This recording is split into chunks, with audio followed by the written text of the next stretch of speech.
Но все-таки у нас время, ну, пока не ограниченное, да, как Михаил Ильич сказали, все. До этого момента прошу задавать вопросы. Да. Не каждый день первый президент приходит к нам в Северо-Восточный федеральный университет, хотя есть у нас традиция, да, вот именно близко к дню рождения Михаил Ильич в нас, в нашем культурном центре делают актовые лекции. Мы очень ждем, да, и в ноябре, когда у Михаила Ильича будет день рождения, мы будем тестовать, да, и вот тогда услышим актовую лекцию. А сейчас разговор. Сейчас, конечно, достаточно интересное время, да.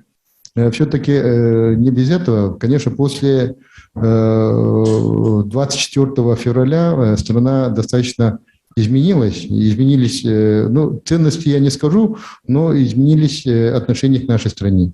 И, конечно же, я уже проводил встречу с активистами в зале культурного центра, да, и, конечно, мы, по-моему, там часа 3, а то и больше, по-моему, чуть ли 3,5, если не больше, там сидели, разговаривали. Из них больше часа разговаривали только о ситуации на Украине и о том, какие санкции и какое отношение к России. Конечно, мы всецело поддерживаем нашего президента, наши войска и так далее. Да, но сегодня давайте поговорим о Михаиле Ефимовиче, потому что когда есть большой опыт, есть о чем говорить. Мы же знаем, что мудрость появляется с возрастом, да, мы достаточно, может быть, и если даже умные, да, то, конечно, многие вещи, когда тебе объясняют с высоты прожитых лет или прожитого или приобретенного опыта, это совсем по-другому объясняется. Ну, я бы тогда хотел бы начать, Михаил Ефимович, вот 90-е годы, да, когда я был студентом, потом аспирантом, мы, вот когда в 96-м году мы организовали молодежный блок, поддержка Михаила Ефимовича, мы тоже очень были активные. Но до этого момента, когда мы были студентами, когда только началось создание нашей республики, там же буквально за год несколько названий нашей республики было же, да, вот и Саха СССР, еще какие-то названия, да. Как вы пришли именно к тому названию, которого сейчас Республика Саха-Якутия? Вот там же все равно много споров было, да. И как вы можете вот из первых уст узнать, как вот это обсуждалось, и довольно вот такое гармоничному названию, к которому мы сейчас все привыкли, как вы пришли? Можете вот рассказать об этом? Ну хорошо, я тоже задам вам вопрос. Вот какая самая главная специальность на Земле? А? Химик. Еще?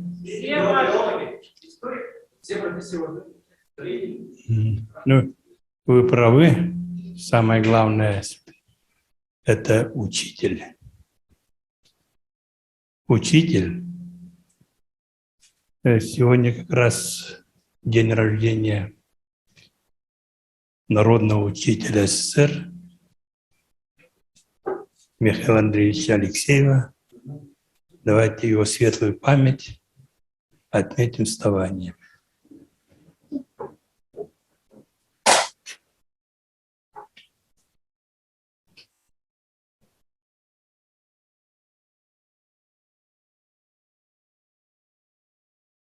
Спасибо. Садитесь, пожалуйста.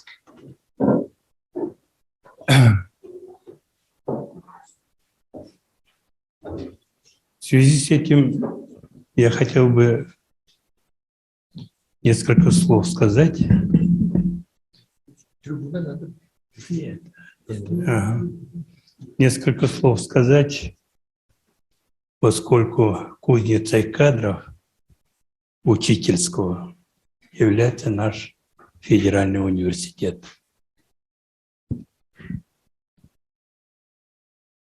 От профессии учителя, от ее компетентности зависит формирование главного нашего богатства. Какое наше главное богатство? М? Да. Как?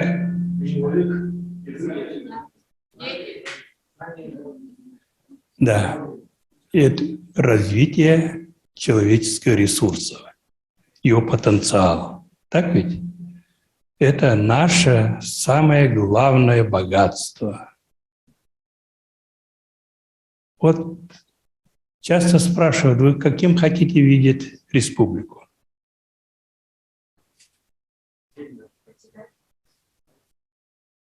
Каким мы? Нет, каким?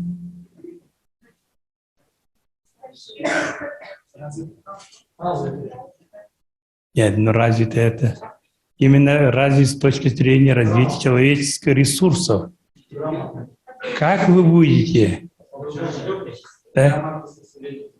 Какими креативными будете? Так будет и будущее нашей республики. Вот поэтому я огорчен тем, что в университете, хотя университет вышел у нас с педагогического института, вот пединститут, так называют, так, как-то все же в стороне, на обочине, далеко. Почему я так говорю? А потому что он готовит учителей начальных только классов и воспитателей детских садов. Это не к лицу нашему федеральному университету так на обочине держать то учебное заведение, которое именно формирует, развивает человеческие ресурсы. Вы согласны? Я обращаюсь к вам. Подумайте, не поздно еще. Самые лучшие из лучших, самыми высокими баллами, в первую очередь должны приниматься в пединституте. А пединститут, он должен поменять не только готовит учителей начальных классов и воспитателей детских садов, но всех кадров нашего образования. Кроме того, что качество выпускаемых нашим университетом, ну, мягко говоря, не выдерживает критики. Не выдерживает критики. Потому что тот конкурентоспособность наших ребят, выпускников средних школ, с каждым годом идет вниз. Так? Поступаемость ребят в самых престижных вузах, именно которые имеют международный рейтинг, практически единица. Практически единица. А народ, ребятишки очень одаренные. Очень одаренные. Вот попадает на хорошего учителя, он так развивает свои способности. Притом генетически якутское население испокон веков тянуло знанием. Так ведь? И не случайно такие эпосы создавала. Это уму не приложить. 50-40 тысяч строк. Он хоть безграмотный якут создавал. таком поэтическом, очень красивом, богатом языке народа Саха. Вот такому народу нельзя готовить кадров, таких, как мы сегодня имеем. Вот у меня есть 10 школ, которые я наблюдаю, сеть. Это все сельские школы, 10. У них поступает 98,7. А в целом по республике 50 нет. Городские ребята, школьники, которые должны тон давать, 51%. Такие хоромы, дворцы строят, какие великолепные школы. Но содержательная часть, чувствуется, очень хромает. Очень хромает. У нас в недалеком прошлом очень сильные педагоги были. Тот же Михаил Андреевич Алексеев, вот, Георгий Бессонов, Борис Андреев. Ну, я старовато еще не говорю, это старшее поколение еще, дореволюционное. Вот. Очень сильные педагоги были. Когда пединститут открылся, у нас очень сильных математиков, физиков, языковедов выпускали. А сегодня нет. Сегодня нет. Дальше структура университета федерального. Вот мы в 90-х годах его сформировали. У вас всегда было только факультеты, так ведь? Раньше. Мы сделали институтов ряд факультетов. Открыли филиалы в Нюрнберге, Мирно. Это прошло 20 с лишним лет. И такой структурой жить, когда вы стали федеральным университетом, сужен, все сконцентрировано только в Якутске в основном. А остальные где? Вот кто-то был в Гренландии или нет? Исландии. Вот Гренландия 76 тысяч населения. 2 университета на 76 тысяч. Исландии возьми 260 тысяч населения. 3 университета. И притом такие научные направленности имеющие, очень сильные университеты. Это с одной стороны. С другой стороны, я вот как-то анализировал, кто у нас возглавляет со дня рождения нашего университета. Выходцы с каких регионов? Да? Сколько лет, говорите вы, университету? 65 лет. Из них 60 лет выходцы группы Вилюйских улусов. 60 лет. Неужели у этих людей все же не скребет на сердце, что у них есть малая родина? В этом бассейне 100 тысяч человек живет и не имеет высшего образования. Структура. Вот я хотел бы изучить и в Нюрбе открыть все же ваш институт педагогический. Именно там традиционно очень сильные педагогические кадры.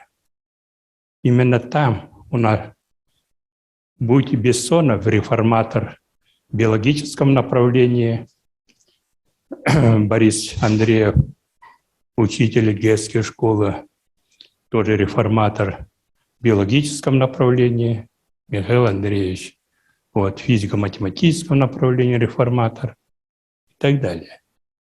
Вот я прошу, а студенты, я думаю, вы поддержите, так?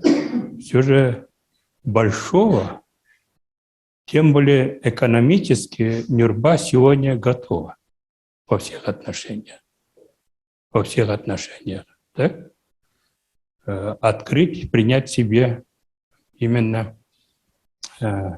и создавать базу для нашего института педагогического, вот, федерального университета. Если мы не расширим высшее образование в республике, то мы в каком-то этапе зачахнем. Зачахнем. У нас и наука не будет развиваться, и школьное образование не будет развиваться, и само высшее образование не будет. Именно в 90-х годах открыты были у нас 30, в каком году этот институт был? 1934 года единственное высшее это учреждение было. Только в 90-х годах мы открывали, вплоть до сельской местности. Вплоть до сельской местности. Но почему-то все приняли,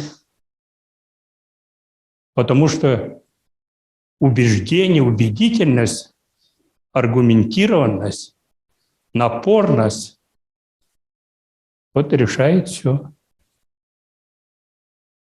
Знаете, когда в 1956 году ваш университет Авсентий Егорович Мординов открывал, какая площадь была на студента?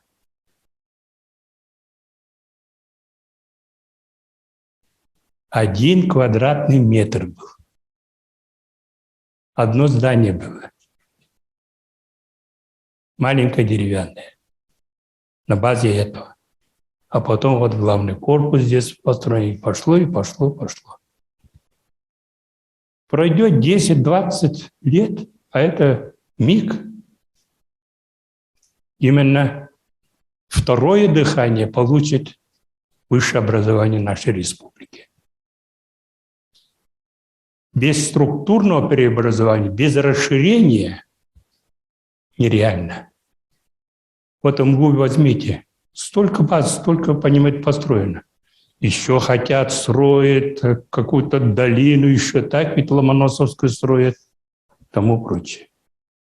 Потому что развитие обязательно требует расширения, новые подходы, новые взгляды.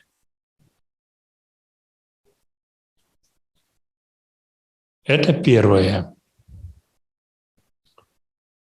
Уважаемый ректор, я получил одобрение студентов. Сейчас дело за вами.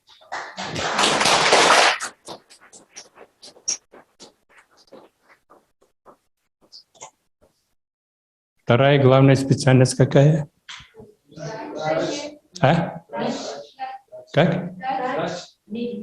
Правильно, молодцы. Молодцы. Здоровье. Это абсолютная ценность человечества. Абсолютно ценность. Вот когда мы с факультета маленького преобразовали, институт дополнительно специальность ввели, и практически 1 год 2 раза увеличили численность вступительных мест. Вот в 90-м году у нас было 6 человек, докторов медицинских наук, средний возраст которого было 70 лет. А сегодня 70 докторов наук. 90% это выпускники нашего федерального университета, нашего медицинского института. Я должен сказать, наши медики ни в чем не уступают даже в некоторых позициях впереди идут по профессиональному мастерству, по внедрению новых технологий, по организации в целом здравоохранения. Вот вторая задача нам убедить всех и вся, и общественность, и руководство, чтобы мы более широкомасштабно, глубинно решали две взаимосвязанные задачи. Это прежде всего развитие генетики, медицинской генетики. Человечество придет к индивидуальному лечению человека, запрограммированному. Вот я издал в 1996 году указ о защите генофонда народов республики. Создана была специальная комиссия, разработана концепция развития этого направления и подготовки кадров.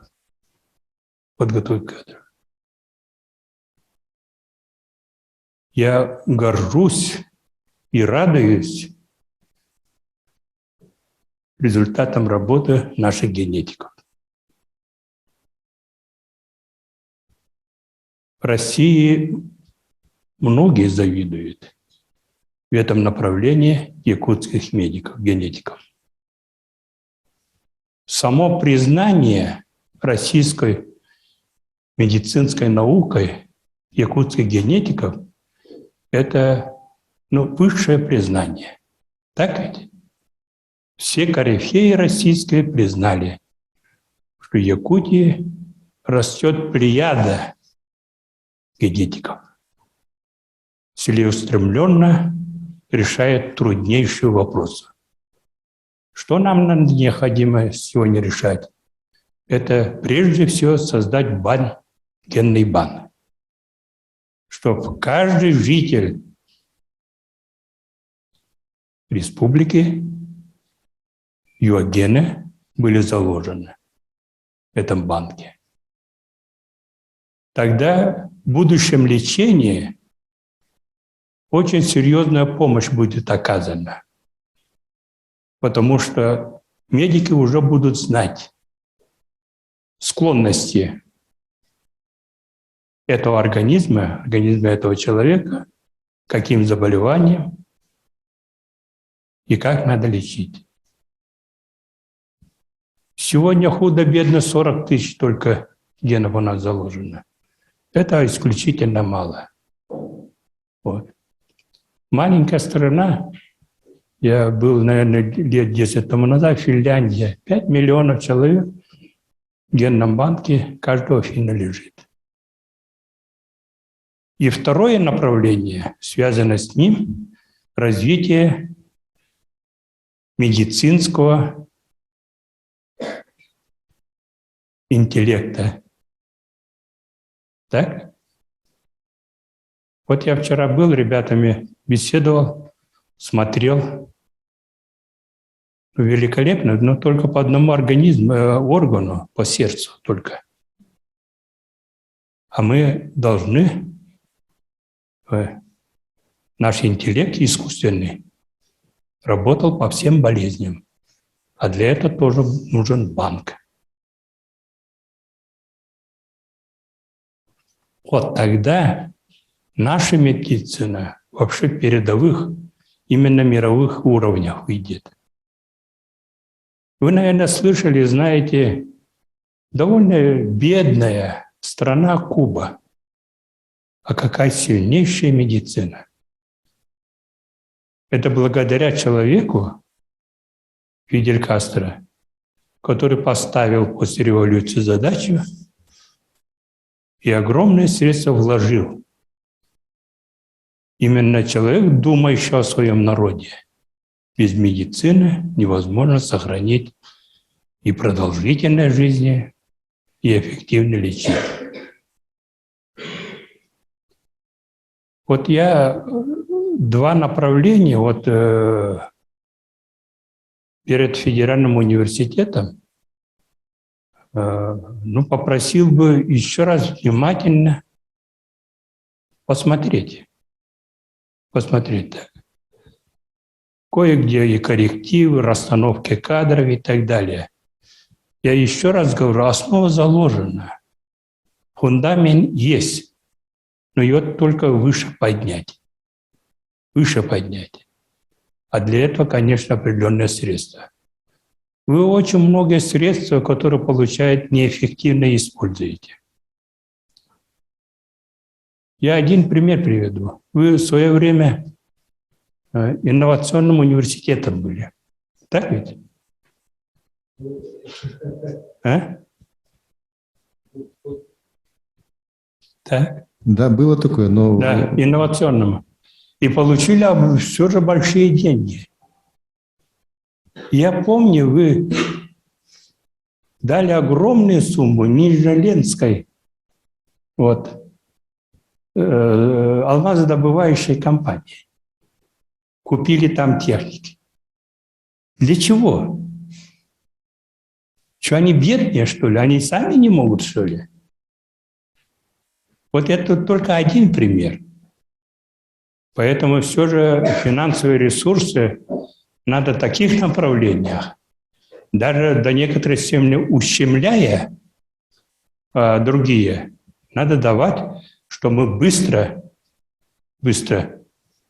поднялись на новую ступень. Тем паче великолепные базы созданы в этом направлении. Великолепные базы. Великолепное оборудование приобретено. Очень дорогое.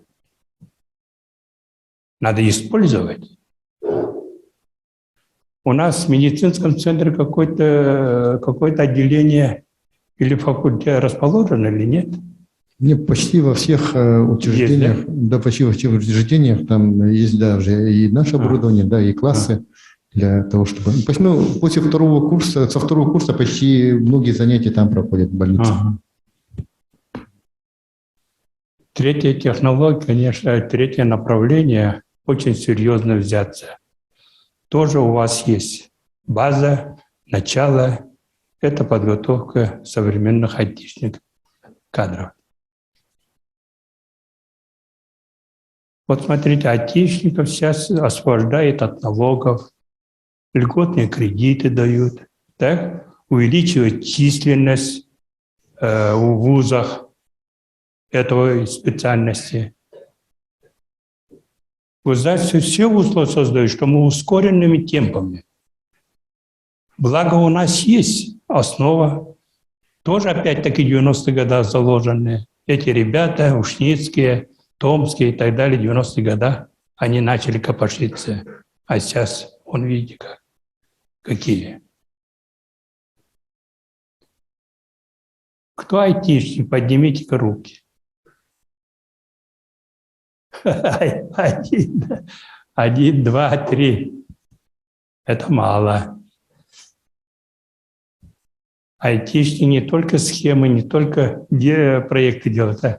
Там очень куча специальностей. Куча специальностей. Да?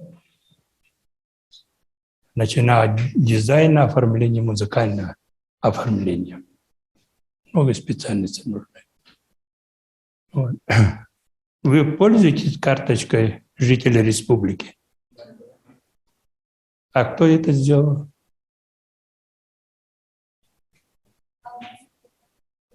Нет, а кто? А? С университета кто участвовал? А?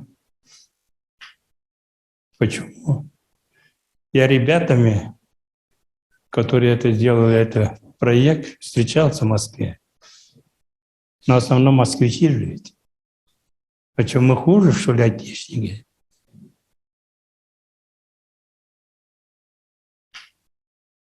Это о том говорю, возможно, когда делалось, вы не знали, не в курсе дела были. Это плохо. Это плохо. Мимо нас все проходит. Все оттуда приходит и так далее.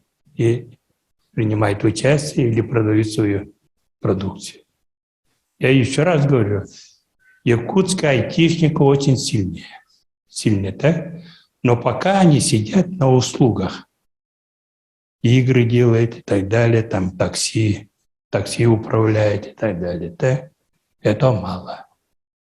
Поэтому сфера деятельности айтишников практически полупустая.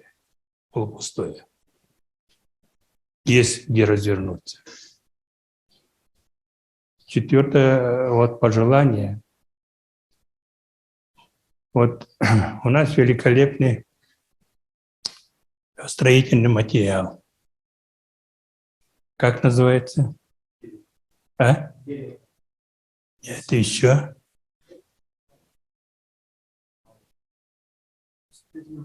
А? Да, строительный материал.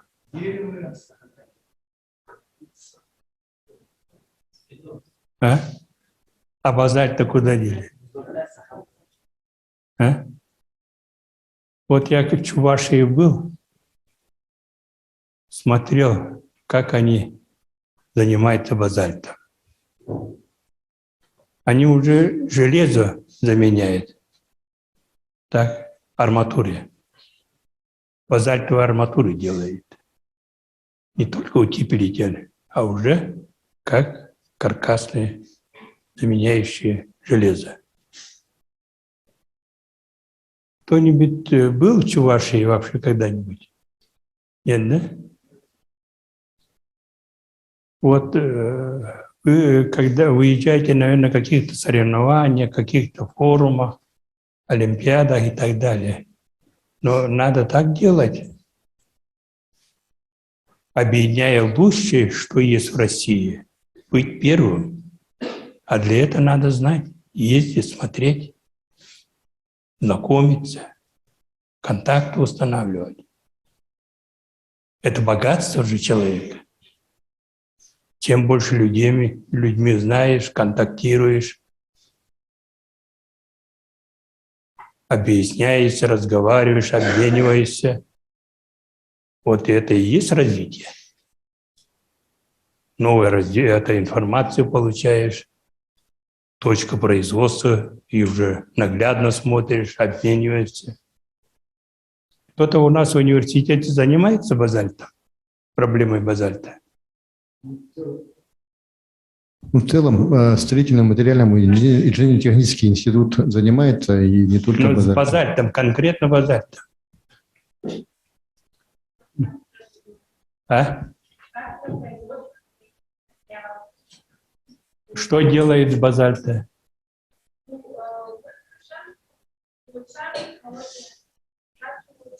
Не, подожди, не общие слова, а конкретно что-то сделали?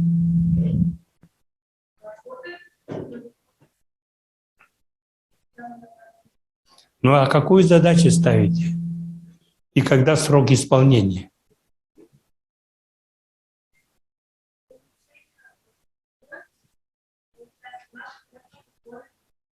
Как? Улучшение качества в наших местных условиях. Нет, качество это как? Прочность вы хотите или что? Объем уменьшить?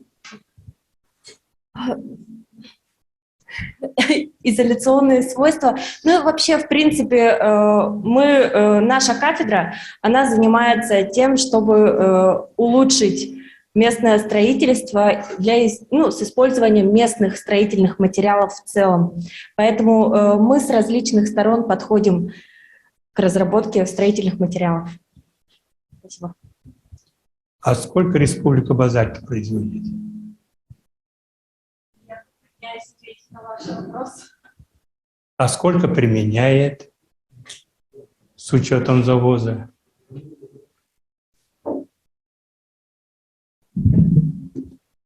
И я затрудняюсь ответить на ваш вопрос, так как я немножечко в другом направлении работаю. Я работаю над разработкой бетонов. Как? Над разработкой бетонов из местного сырья. А какие это материалы местные? Мы, получается, разрабатываем бетон с применением полимерных добавок и также заменяя в составе, вводя наше местное сырье. Соответственно, мы Ну, пользуемся, какое сырье-то? например, циолит. Как? Циолит, к примеру, горный песок кильдямского месторождения. Вводя в состав, То есть- мы улучшаем качество, и наши бетоны мы применяем непосредственно на нашей территории, арктической зоне. Хорошо. Я, например, работаю над производством бетонов для гидротехнических сооружений. А какая марка бетона? В данный момент мы вот повышаем марку бетона и какая? работаем над полимерным бетоном. Нет, ну какая марка-то? 500, 600, сколько? Марка 500. А? 500.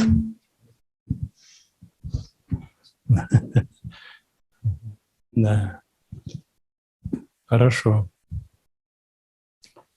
Вот вам я для затравки, чтобы задумались, потом задавали вопросы. Давайте сейчас приступим. У кого какие вопросы есть?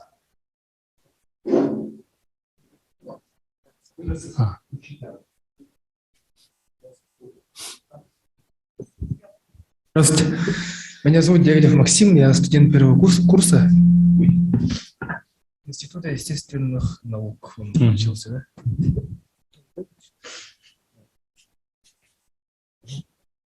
да? Института естественных наук. И хотел бы вас спросить насчет нашей республики. Что вы думаете, какая проблема сейчас в нашей республике самая такая насущная, самая важная? Ну, здесь однозначно нельзя сказать. Да? У республики, конечно, огромный экономический потенциал накоплен сегодня. Так? Очень мощные предприятия созданы. Так? Поэтому что насущно? Я насущно знаю и скажу. У нас, меня лично очень беспокоит демография наша. Так? Смертность не уменьшается людей. Это то, что говорят 70 с лишним лет, это немножко, эта цифра не соответствует действительности. У нас продолжительность жизни остается низким. Да? Вот. Пандемия показала, местное население больше заболело. То есть у местного населения, значит, иммунитет слабее оказался. Хотя мы знаем феноменальную способность местного населения приспосабливаться и выдерживать такие условия, не только климатические, но и во всех отношениях, очень серьезные проблемы. И то у него всегда испокон веков было феноменальное здоровье. Об этом и землепроходцы писали, об этом последующие ученые писали.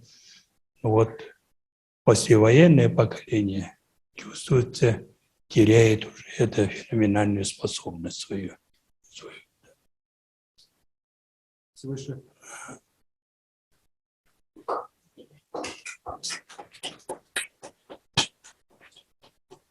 Еще раз добрый день.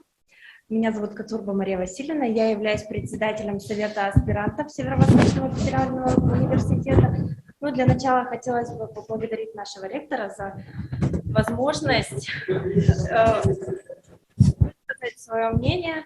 И вообще, как бы благодаря нашему ректору мы можем реализовывать свои потенциалы. Хотелось бы спросить, Михаил Ефимович, у меня на самом деле к вам два вопроса. Вы очень большой политический деятель. Как вы умудрялись находить время, ведь вы же являетесь еще и отцом, мужем. Как вы могли... Дедушкой, Дедушкой. прадедушкой. Как вы совмещали все вот это как бы в своей деятельности? Ну, с малых лет и образ жизни такой создал, видать. И там, и там. Спасибо большое. И второй вопрос. Я бы хотела спросить, ну вот как председатель Совета аспирантов, как вы видите в современных реалиях развитие аспирантуры? Развитие аспирантуры в нашей республике в целом, ну и в нашем федеральном университете? Какая проблема? Ну, на самом деле у нас фактически проблем нету. Просто с каждым годом аспирантура меняет свои какие-то концепции. И вот я бы хотела узнать, какие вы видите перспективы. Я вижу двух направлений аспирантуры нужно развиваться. У себя и за пределами, как было раньше. Спасибо большое. Так? Мгм. Согласны вы? Да, конечно. А в современном контексте, ну вот, с учетом тех событий, которые происходят вот у нас в стране. Может, мне вообще выйти, да, что как будто я сижу, мешаю. Я вот чувствую, что мы слишком увлеклись глобализмом, так? Мы практически превращаемся на иждивенцев. Хотя мозги у нас, у русского народа, проживающих в нашей стране, всех очень востребованы, но мы не можем ее использовать, поскольку мы говорим «Запад», да? Мы европейцы. Да? И все европейское, вот, в том числе и в науке, подготовке кадров, вот, при помощи высшей школы экономики, да, сюда затащена. Конечно, она не оправдывает. Россия испокон веков шла своим путем. Творила, создавала, так? И в том числе великолепную образовательную систему и науку и так далее. Я думаю, коррективы внесут. Спасибо вам большое.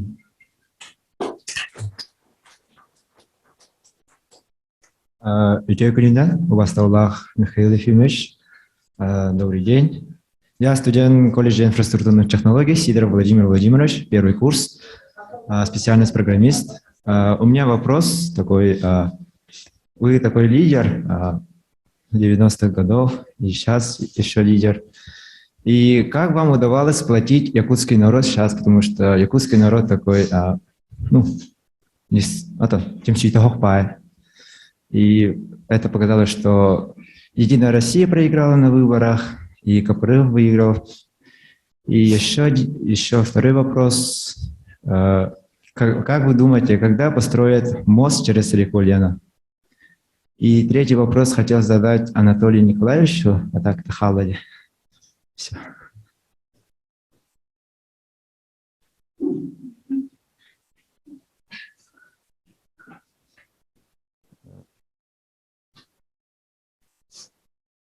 Сейчас вопрос задаст. Здравствуйте. Здравствуйте. Хотел задать вопрос про общежитие колледжа инфраструктурных технологий. У колледжа инфраструктурных технологий такая, корпус, который там обучает востребованных профессиях, такие-то техник-строитель, программист, сисадмины, и там нет общежитий таких. Есть два общежития, Т1 и Т2, и там есть жители, и очень много там проблем, таких как на 4 этажа есть только одна кухня, в 4 этаже уровень проживания не очень.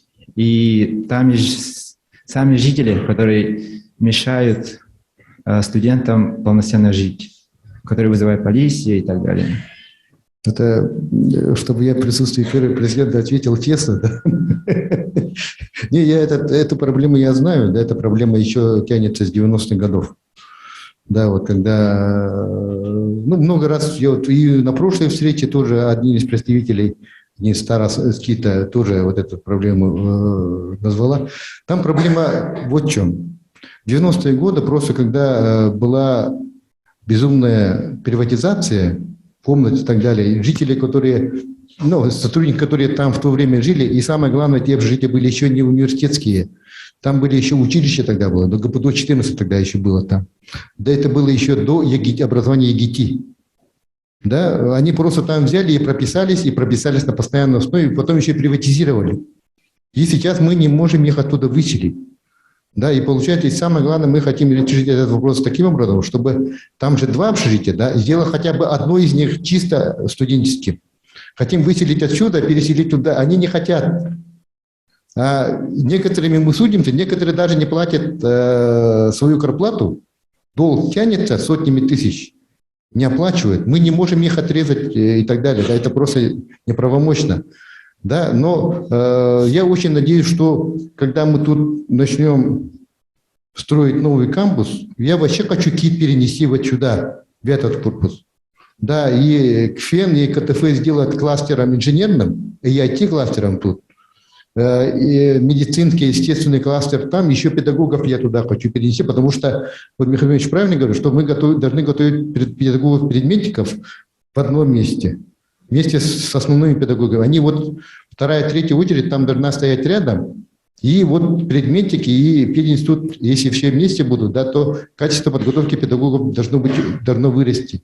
И те общежития, ну, студентов, когда переведем сюда, медиков перенесем, там 4 общежития по 500 мест хотим там построить, планы, тогда там общежития не будет. Ну, просто его передадим республике или городу и так далее, и КИТ полностью будет тут. Тут же инженерный кластер был. Поэтому тут, ну, осталось ждать недолго, я не скажу, потому что сейчас мы и при поддержке Александра Сергеевича, да, и при поддержке министерства нашего, да, вот министра и так далее, мы сейчас боремся за то, чтобы попасть в ФАИПы, да, вот, чтобы начать строить медицинский институт на 22,5 тысячи квадратных метров. Вот тогда пойдут перемещения, вот так. А сейчас пока с дирекцией студгородка и так далее мы работаем над тем, чтобы хотя бы переселить из 2 сделать одно чисто сотрудников, 2 чисто для студентов, потому что это все-таки и безопасность, и условия для студентов должны быть совсем другие, нежели и вход в общежитие должно быть не такое, да. И у меня еще головная боль в КИТе еще большая в том, что я оттуда еще должен переселить институты, которые там находятся, да, институт региональной экономики, там медиков, которые там находятся, да, потом физиков я должен перевести, потому что у вас в это увеличивается контрольные цифры приема. В следующем году у вас еще дополнительно почти 390 новых студентов появится у вас.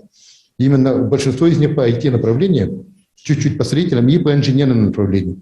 Да, но мы же создаем же там у вас хорошие лаборатории, и этих лабораторий там должно быть больше. И у меня головная боль там еще, помимо вот этого общежития, еще и новой аудитории, чтобы всем хватило еще. Но это вот мы каждый раз мы работаем над этим. Но вот самое главное, боль она заложена еще в 90-х годах, когда просто... Ну, по ошибке не скажу, просто когда выписывали ордер, там просто работник не писал до какого периода. Если было написано с такого-то по такой-то период прописать, да, а там было написано вот с такого-то периода прописать, а до какого не написано. А работник в регистрационной палате, где регистрирует, давал тогда на постоянной основе. Когда постоянная основа прописана, тогда постоянная прописка, уже 90-е годы много человек приватизировало, и эти комнаты приватизированы. Вот в чем проблема. Хорошо. Ну, наверное, более вот так эмоционально, открыто, наверное, ответил. Так, первое сзади насчет моста. Но, к большому сожалению, никаких документов нету строительства моста, так, в федеральных программах. Но республика строит за счет кредита, которые с банка, Сбербанка получает. Там проекты, сметной документации, экспертизу проводит этого объекта. Так? А само строительство, финансирование еще не решен вопрос. И первый вопрос, как вы 90-е годы, да? Да, сплотили. Это одним словом не скажешь, но народ чувствовал, что они становятся хозяевами. Почему?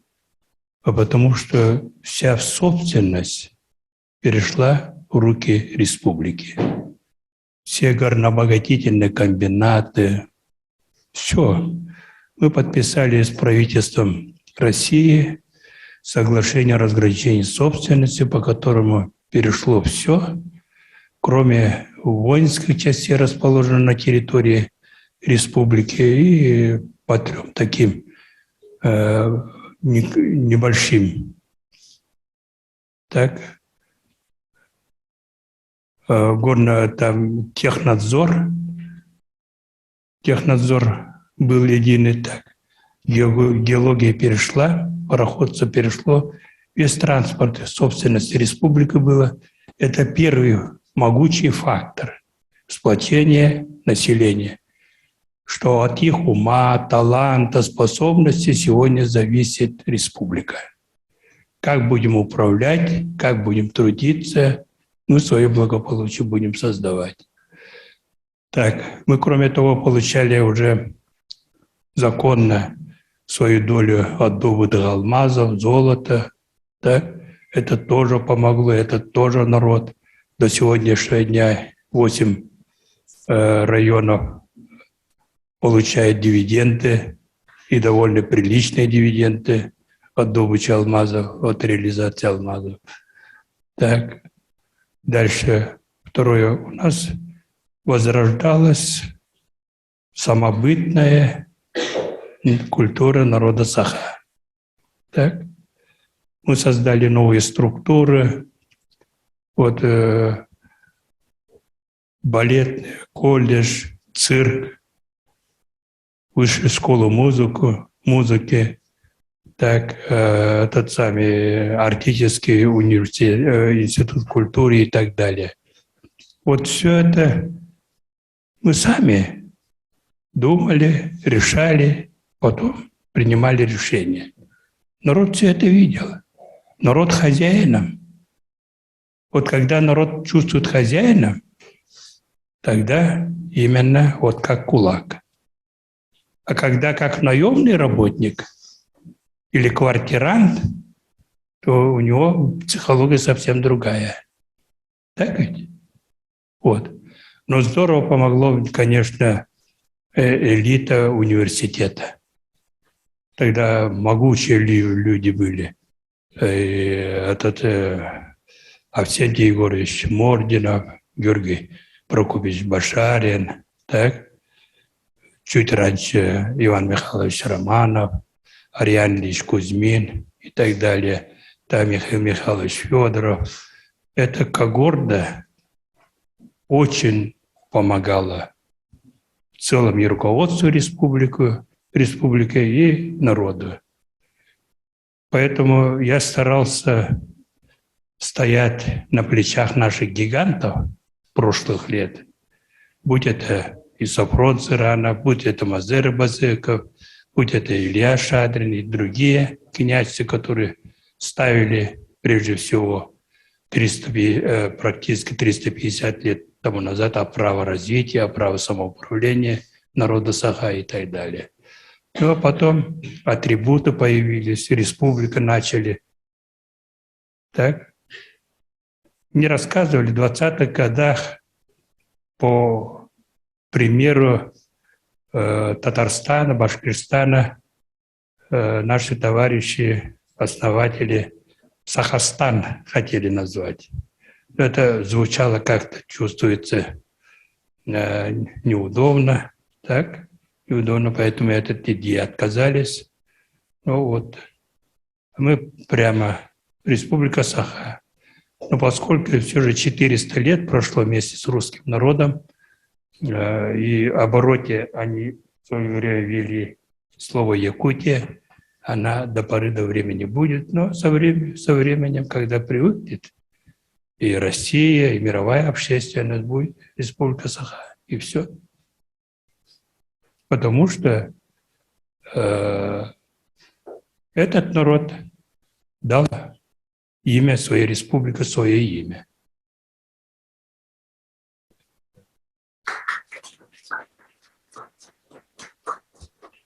Добрый день, меня зовут Дмитрий Жирков, я преподаватель филологического факультета и учитель литературы университетского лицея. И у меня свой вопрос. Мы знаем, что Владимир Владимирович Путин в числе своих любимых писателей называет Достоевского и Толстого. Известно, что Дмитрий Медведев выделяет Гоголя и Чехова, а наш Илдархан Алексей Сергеевич часто называл Артура Конан Дойля и Джека Лондона. И мой вопрос такой.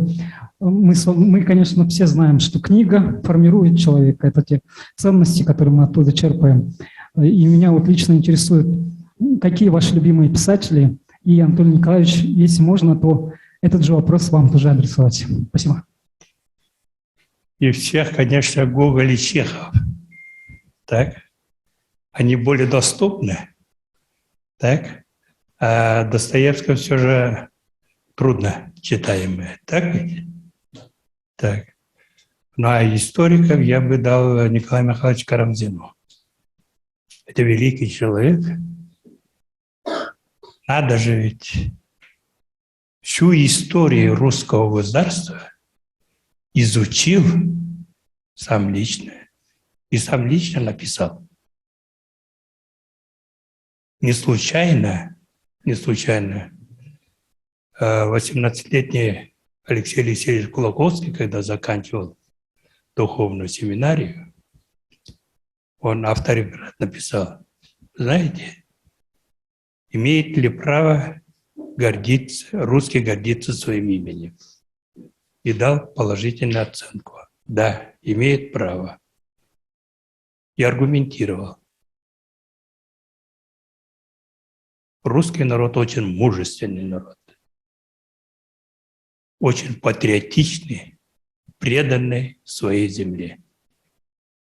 Поэтому они имеют право гордиться своим именем. Вы читали историю нашу, трехтомник? Да. История Якутии? История Якутии нет. Да. Трехтомник нет. Понимаете, вот история, для чего история? История именно воспитывает. Мы должны гордиться своей историей. Вот скажите, история народа Саха, кто какими моментами гордится?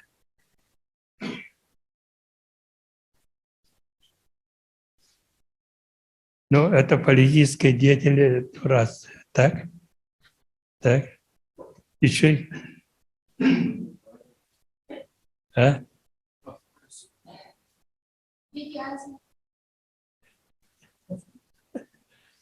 Раз я устаю у микрофона, тогда я тоже хотел бы ответить, что мы, конечно, филологи, гордимся тем, что Якутия славится выдающимися писателями, поэтами, и что у нас были такие писатели, как Иосиф Бродский, Гончаров, у нас здесь был Чернышевский, Бестужев-Марлинский и прочие классики, которые в том числе вносили в текст русской литературы первое упоминание о далеком сибирском городке Якутске. Гончаров, вы правы. Он объективно, один из первых писателей, очень объективно писал о народе Саха. Это вы правы в этом отношении. Этим надо гордиться. Так. А что касается Чернышевского, Чернышевский, конечно, очень серьезно помог Кондакову. Вы знаете Кондакова? Да. Это автор искусственного каучука, родивший в Вилюйске, Вилюйскую гимназию закончивший в свое время. Вот. Потом выехавший в Москву, Санкт-Петербург, Тарту, Варшаву, там занимался. Да, и это его помощь, его рука. Но я не знаю, Чернышевского «Что делать», например, тоже очень трудно читается. Так ведь? Вот. И современная молодежь насколько воспримет ее подходы. Это тоже надо учитывать. Вот. А Лев Толстой, что прописал о дворянстве? Это сословие вообще нет. Так ведь отсутствует. Это тоже спорный вопрос. Хорошо. Но это история наша. История наша. Да. Спасибо. Павел Николаевич, можно, да? Мгм. Ну, я, наверное, не могу хвастаться, что я очень много классиков читал, да я все равно с детства я очень любил читать сказки. Все братья Гримм и так далее, да, сказки, и русские народные сказки, вьетнамские сказки, китайские сказки и так далее. Потом, конечно, перешел и на фантастику. Потом очень любил читать, конечно же, про мушкетеров и так далее, да. Ну и потом начал увлекаться, конечно, чтением Акимушкиных и так далее, про удивительных животных, растениях, ну, что мне, может быть, предопределило мое будущее, стать биологом, да. Ну и мне повезло то, что то ли выписали, то ли где-то купили мои родители, ну, родные, детскую энциклопедию, там 12 томов было, да, и я буквально зачитывался, с Вера смотрел картинки, но зачитывался вот этими всякими разными фактами, там 12 томов по различным направлениям. Ну, а потом, конечно, в армии особо не насчитаешь, там только томы Ленина были в ленкомнате, да, и особо, ну, интересно не скажу, но особо не посчитаешь, а потом после этого, когда поступаешь в университет, уже начинаешь читать учебники. Ну, сейчас последняя полная книга, к моему, может быть, стыду или не знаю, я прочел буквально за ночь всего Толкиена, до когда вот первый фильм начался, а потом дальше уже, когда пишешь докторскую и так далее, да, нужно было очень много читать про статистику, про исследование климата, про палеоклимат и так далее, а потом уже, в принципе, практически времени нет. Да, вот после докторской я как только защитил, сразу стал деканом, там особо не нагуляешься, да, по времени, да, но сейчас, конечно же, мне отправляют и всякие информационные письма про развитие образования, ну, уже вот такие чисто, такие общие вот такие информационные я читаю. Ну и, конечно же, трехтомник у меня на столе лежит, да, ну, Якутия, который самый свежий, да, но будет время, да, и я, конечно, почитаю, но последний раз в отпуске, по-моему, был, когда, ну, как бы отдыхал только на межлодке, это было еще до деканства, и то во время отпуска я выезжал в экспедиции, да, сейчас практически формально беру отпуск 20 с чем-то дней, да, но практически я живу на работе, потому что все-таки ответственность такая, ну, Михаил Ильич, в принципе, в таком же ритме работал, но, к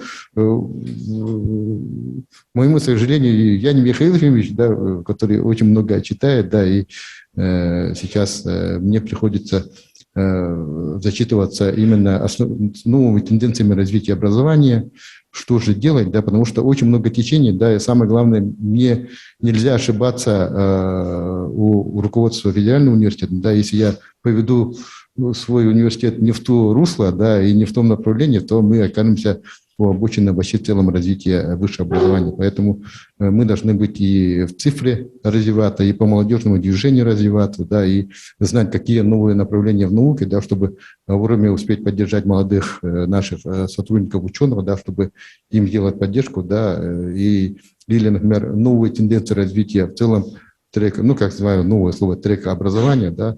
Сейчас очень много вот таких направлений взаимодействий, да, и практически не хватает на классическую литературу, чтобы читать, да.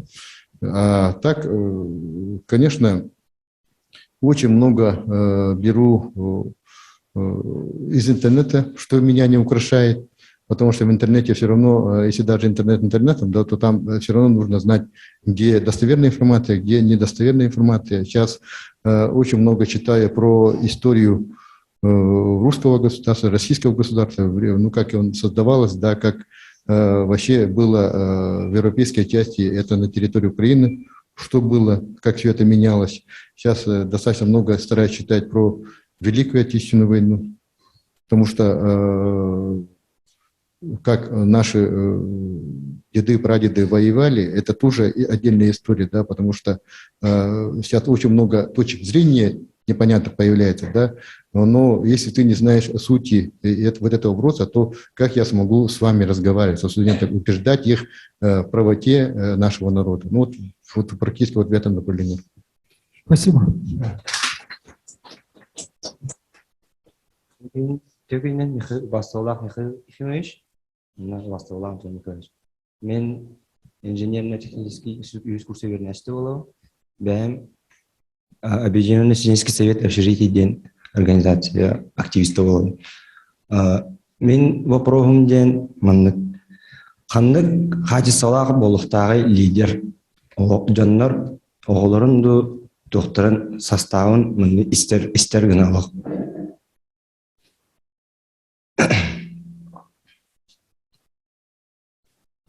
Он не должен оглядываться на начальника. Так? Строгость и Так? Это психология раба. Да. Раб тоже только может. Поэтому развивай свои способности. Как думаешь, так и работай.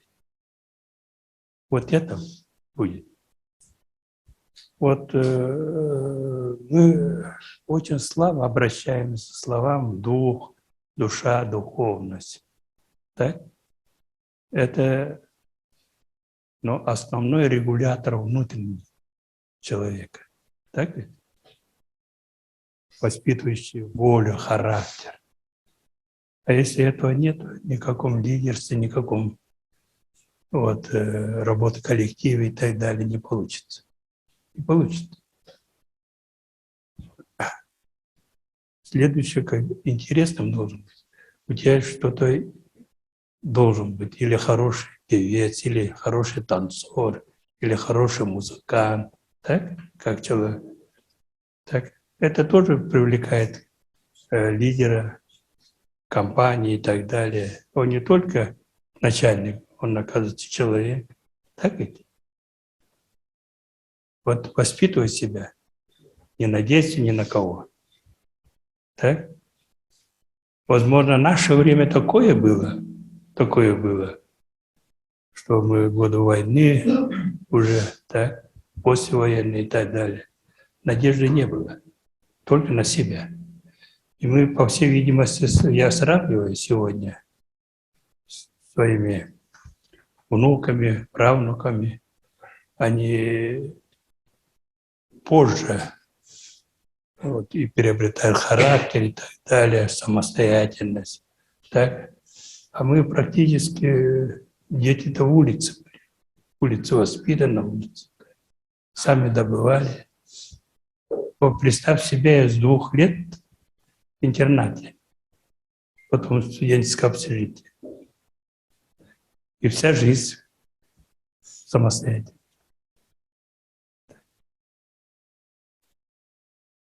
У меня, когда я учился в Жиганской средней школе, у нас очень интернациональный педсостав был. И были финны, евреи, немцы, потому что на севере очень много людей, сосланы были и так далее. Я вот никогда не забуду нашего директора, она немка была. Вот.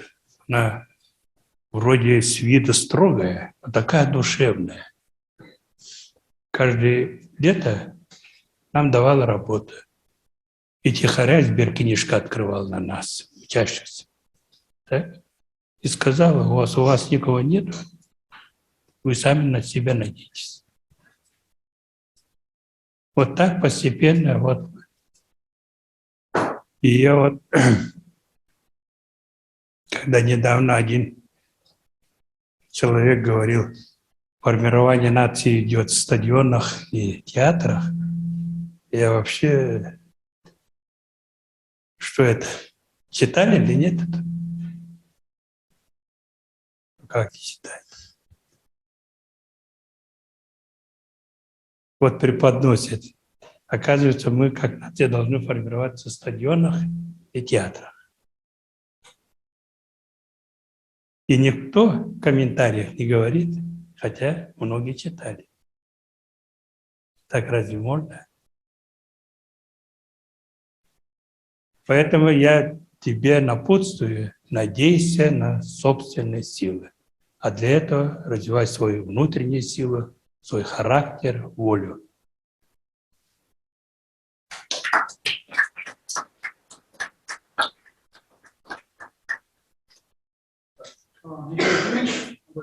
Добрый вечер. Меня зовут Андрей Нежинский. Я студент Института зарубежной филологии и регионоведения третьего курса, изучаю английскую филологию. Еще я президент клуба дебатов нашего студенческого профсоюза. И у меня есть несколько интересных вопросов. Вы довольно давно находитесь в политической среде республики. И первый вопрос такой. Какой язык для изучения и интернационального развития республики был более важен в 90-е годы? И какой вы видите наиболее важным сейчас? Мои взгляды не поменялись. Так, мы двуязычники, а я еще издал специальный указ трехязычник. Так, родной язык, русский язык и один из иностранных языков. Вот такое мое отношение к языку. Так, хорошо, тогда второй вопрос. 2 недели назад мне довелось побывать на слушании Общественной палаты в Доме профсоюзов. Слушание касалось ситуации с рекой Амга, в верховьях которой собираются вырубить лес. Мне интересна ваша оценка данной ситуации. Я мельком читал эти дебаты. Общественная палата, по-моему, проводила, да? Общественная палата. Вот. Я не знаю, в каком участке это идет вырубка леса. Выборочная или сплошная. И какой объем, на какой срок. Объем идет, по территории не помню, срок 50 лет, в районе того. При этом ученые-экологи, мерзлотоведы, культурологи отстаивают позицию того, что ни в коем случае нельзя. Мерзлота просто растает и съедет в реку на той территории. И еще там есть ситуация, которая, как объяснили, тянется с 90-х, с этнокультурными образованиями малыми. Малые народы, и у этих народов были выделены территории, на которых они могут заниматься промыслом. Общинам. Да, общины. Заниматься промыслом, охотой, рыбалкой. Они выяснили в ходе этих событий, что эти территории им не принадлежат, они юридически не зафиксированы за ними, и в итоге даже вот эти территории находятся не под управлением республики, а только под федеральным центром, и поэтому федеральный центр решил вырубать там лес. И поэтому подвисла такая ситуация.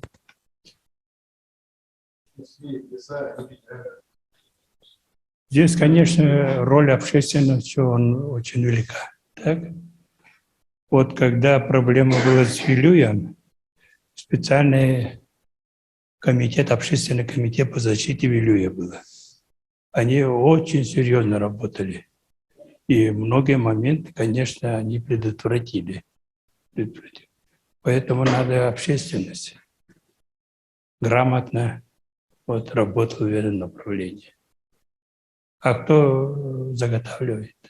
Что еще раз? Кто заготавливает лес? Иркутская компания. Якутское название только, а кто хозяин? Не помню, как его зовут, но человек из Иркутска, и вот иркутская компания не выиграли тендер. Иркутск, это у них лесной массив очень большой у себя.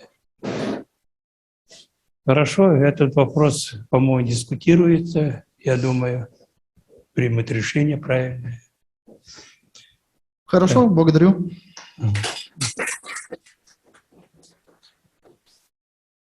Здравствуйте, уважаемый Михаил Ефимович, Антон Николаевич. Меня зовут Сергей Алексеевич, являюсь командиром штаба студенческих отрядов Северо-Восточного федерального университета. Сперва хочу поздравить всех вас с майскими праздниками, а также со столетием Якутской автономной республики. И у меня вопрос будет такой. Как вы думаете, можно ли... Нет, не можно ли? Мы планируем создать отряд, который будет этим летом работать, и назвать его в честь столетия республики. Очень плохое. Ну, мне бы хотелось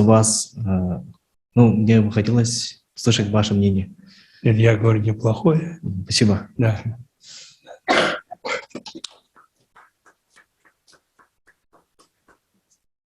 Здравствуйте, меня зовут Савина Сандара, я являюсь студенткой первого курса юридического факультета и активисткой Центра юридической помощи «Щит» ФПОС УФУ. Я бы хотела задать такой вопрос, который является острым не только в нашем университете, но и во всех университетах в целом.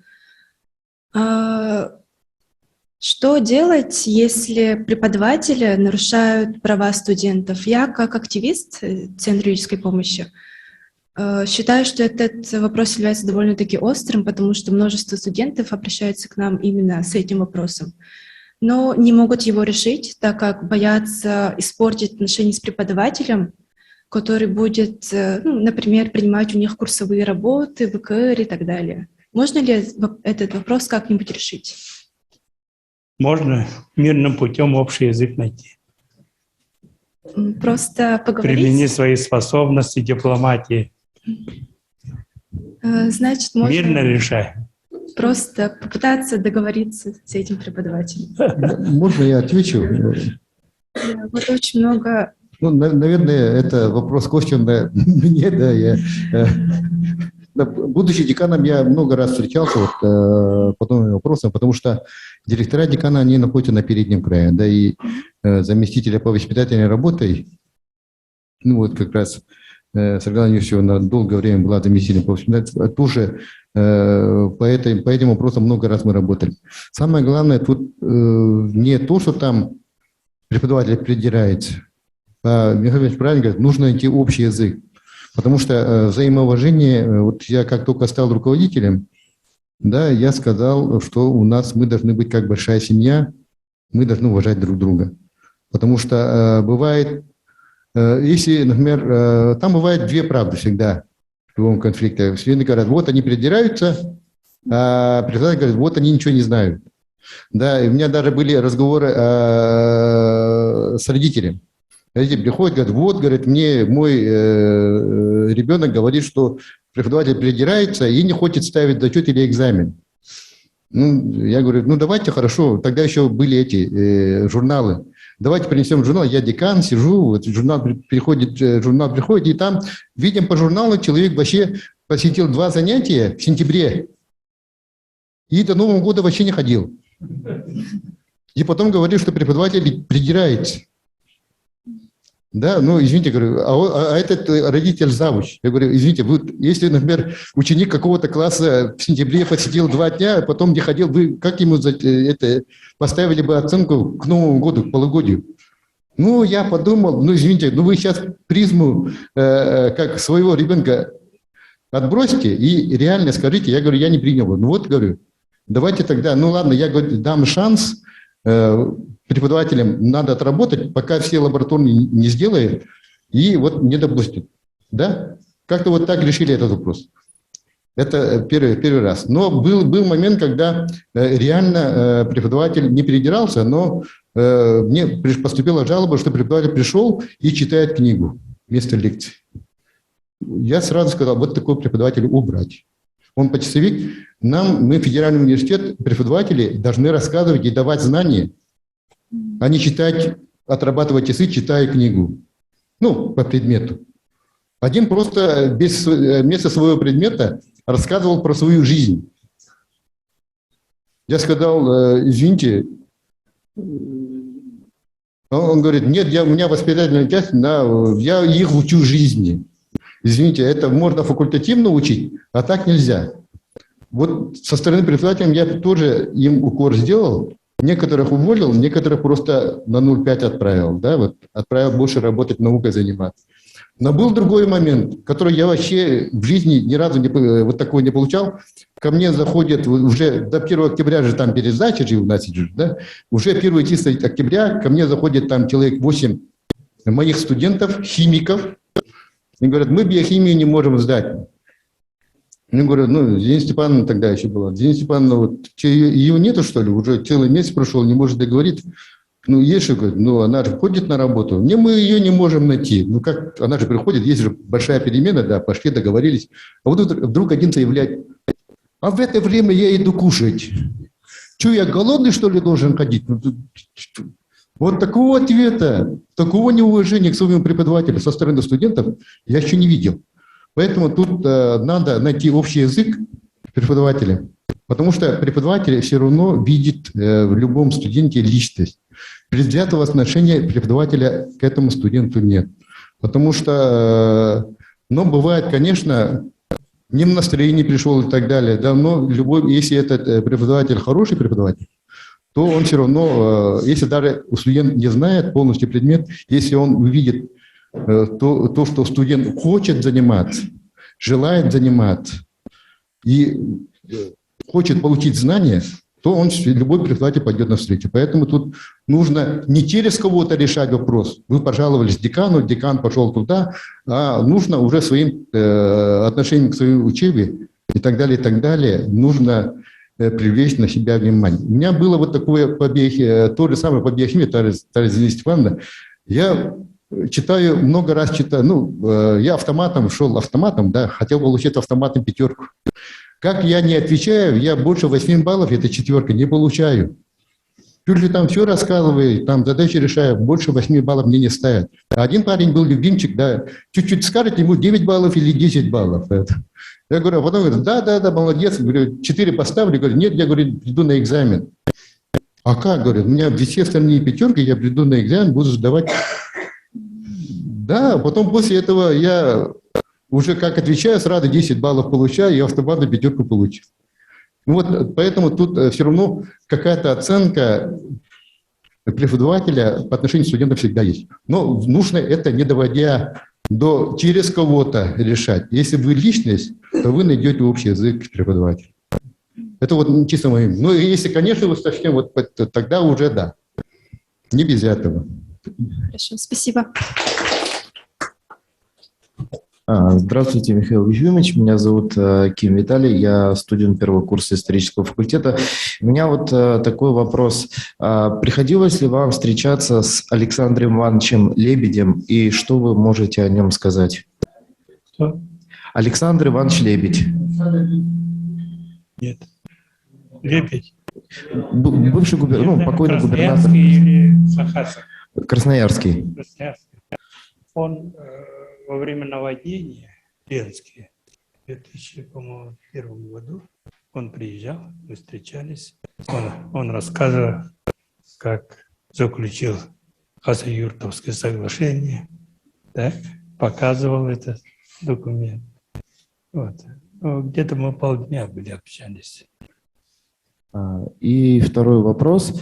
Я, насколько мне известно, насчет казачества хотел спросить. Вот у нас сейчас вот совсем недавно, 10 лет назад сложилась такая ситуация, что казачество наше якутское раскололось на 2 части. И вот мне хотелось бы услышать ваше мнение, как можно было бы решить проблему раскола. Какая проблема? Проблему, как, вот на ваш взгляд, как можно было бы решить проблему раскола нашего казачества? Да, нашего якутского казачества. А по какому принципу раскол-то? Вот это случилось после создания государственного реестра казачьих обществ. Был еще, есть еще такой козырь. У реестровых Канин Александр Николаевич, а у общественников козырь Александр Дмитриевич. Я первый раз слышу, какая проблема там у них есть. Хорошо, я у Канина спрошу. Спасибо.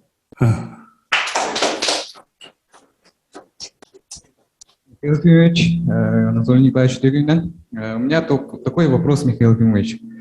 Ну, у нас всех якутов волнует проблема демографии. Этот вопрос сегодня был уже затронут. И получается, с начала 2000-х годов население нашей республики стоит на одном месте. И Опсайнан сахалар бигел бибитер бир ылга хас оглах булактак будай. И как бы материнский капитал что-то себя не оправдывает. Конечно, не оправдывает. Это просто поддержка, когда трудно было. Да, и второй вопрос у меня вот сразу такой. Нужно ли нам улучшать демографию или нам и так комфортно? Вы читали Алексея Алексеевича Луковского «Письмо интеллигенции»? Нет. Вот он начинает с этого слова, с этой проблемы. Угу. Так, если мы так будем, то скоро нас не будет.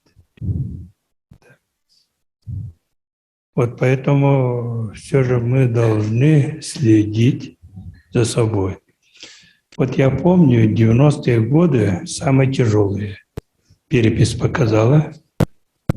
90-го года по 2000 год. Это не в целом рождаемость, а народ Саха. 64 тысячи детей. А следующее десятилетие было 32.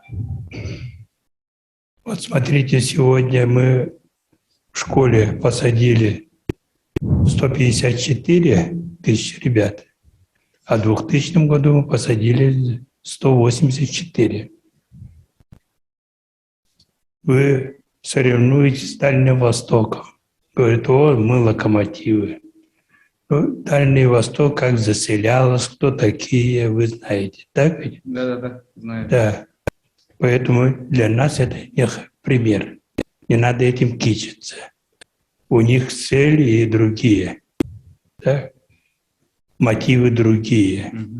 Они подзаработать, потом на родину уехать обратно.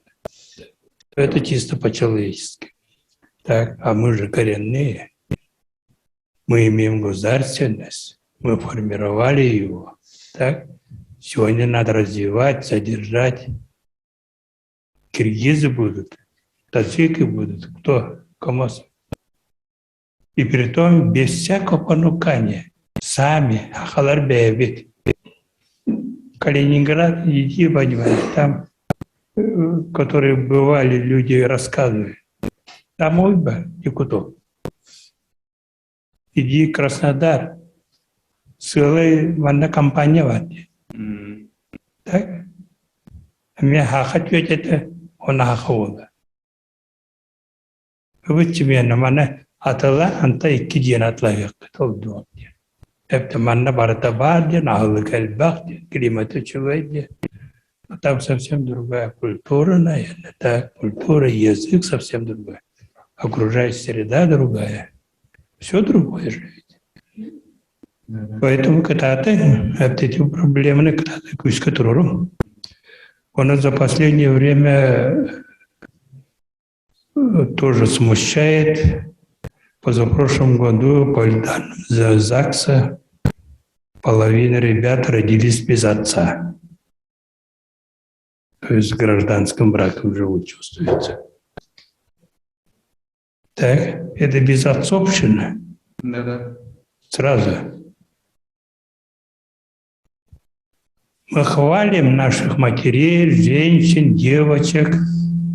Они то ли не выдерживают нашу хвалу, или как-то слишком пошли. Есть такое. Но и мужчины слабые стали, чувствуете. Вот. Пьете, курите, и не можете трудоустроиться, заработать хорошо. Много факторов. Поэтому то, что вас беспокоит, очень хорошо. Спасибо, Михаил Ефимович.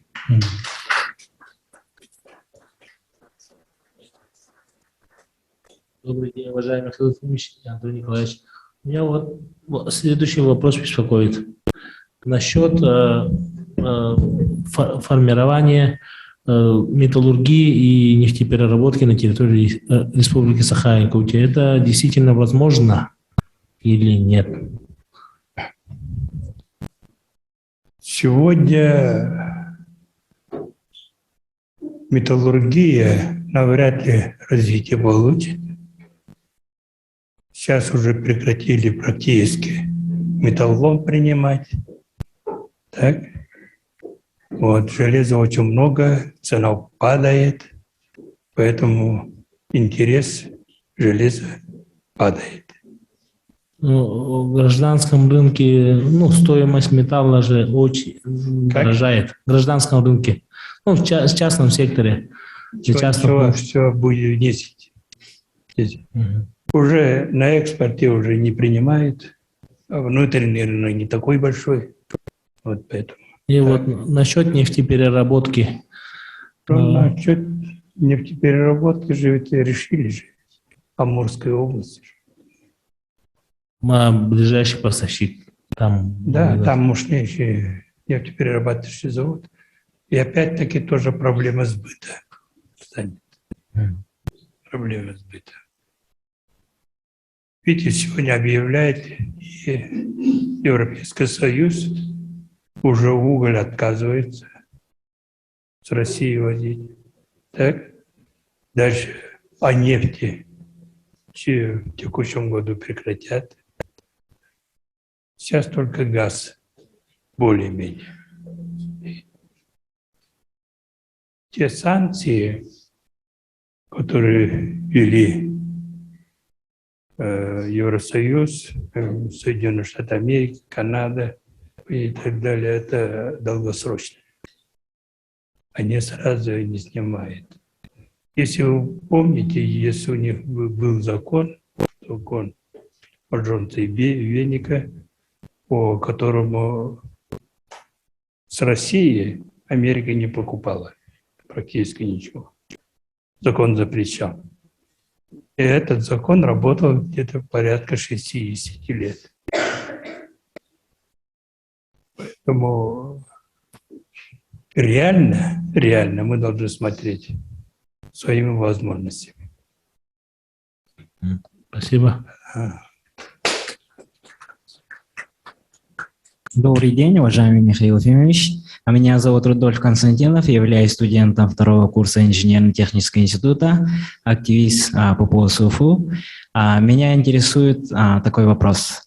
Почему вы не пошли на третий срок президентства Республики Саха-Якутия? И второй вопрос. Ваше отношение к военной операции Российской Федерации на территории Украины, экономические санкции против России, экономические санкции против компании «Алроса», которая сейчас тоже испытывает трудности, говорят, ваши отношения. Спасибо.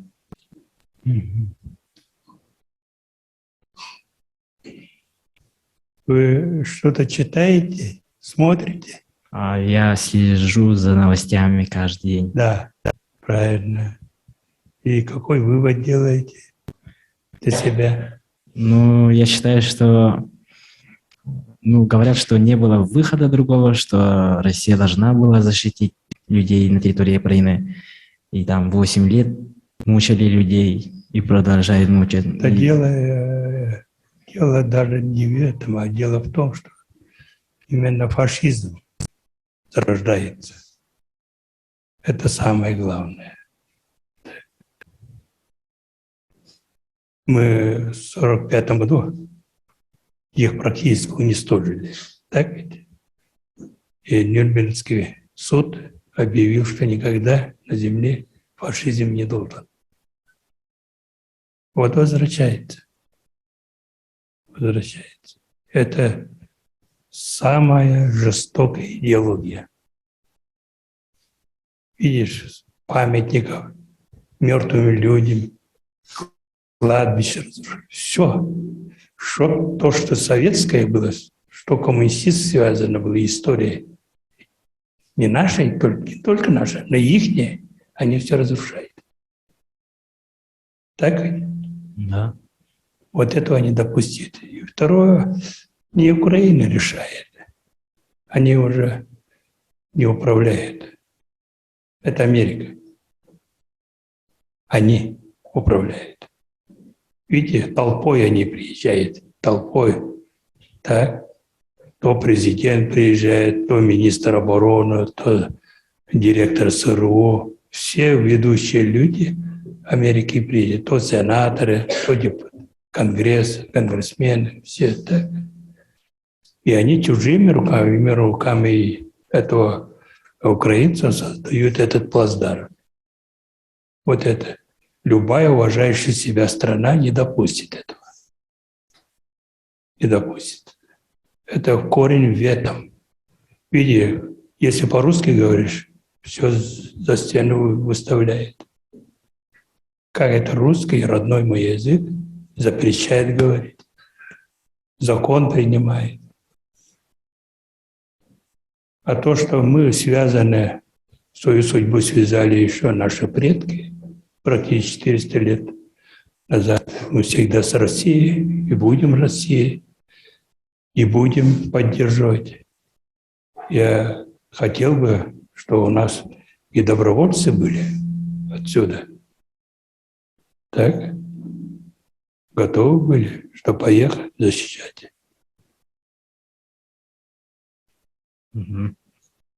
И Военная кафедра есть в университете? Надо думать. Надо думать. Вот тогда действительно мы будем доказывать, показывать, что мы едины. А словами все можем говорить. И вот Что? первый вопрос. А? Первый вопрос был, почему вы не пошли на третий срок? Это целая история 20 лет тому назад. Ну, кому-то не хотелось, наверное. Спасибо. Это субъективно.